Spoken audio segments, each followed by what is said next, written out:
Hello, ഇവിടുന്ന് നിങ്ങൾക്ക് ഒരു ബിരിയാണി കഴിക്കണമെങ്കിൽ നിങ്ങൾ ആദ്യം ഒരു ടോക്കൺ എടുക്കണം. ഇതാ ഈ കാണുന്ന ടോക്കൺ.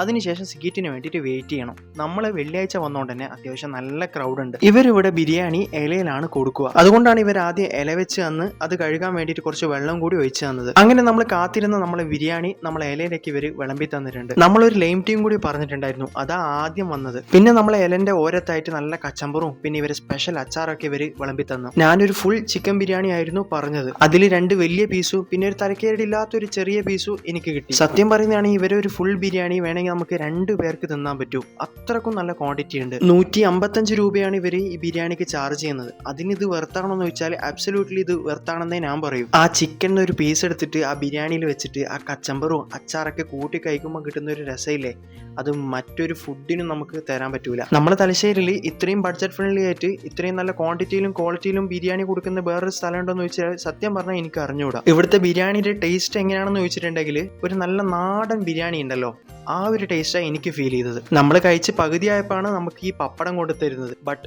എന്നിരുന്നാലും ആ പപ്പടം കൂട്ടി കഴിക്കാനും ബിരിയാണി വേറെ തന്നെ ടേസ്റ്റാ. ഈ ഒരു സ്പോട്ട് ചിലവർക്കെങ്കിലും മനസ്സിലായിട്ടുണ്ടാവും, നമ്മളെ പെരിങ്കളത്തുള്ള ദേവൂസ് ബിരിയാണി സെന്റർ ആണ്. നമ്മൾ തലശ്ശേരിയിൽ നിന്ന് കോപ്പാലം പോകുന്ന വഴിക്ക് ലെഫ്റ്റ് സൈഡ് ആയിട്ടാണ് ഈ ഒരു സ്പോട്ട് വരുന്നത്. പിന്നെ തിങ്കളാഴ്ച അവധിയാണ്, അത് പ്രത്യേകം ശ്രദ്ധിക്കുക. നിങ്ങൾ ഇതുവരെ ഇവിടുന്ന് കഴിച്ചിട്ടില്ലെങ്കിൽ നിങ്ങൾ എന്തായാലും കഴിച്ചിട്ട് നിങ്ങൾ റിവ്യൂ ഒന്ന് പറയണേ.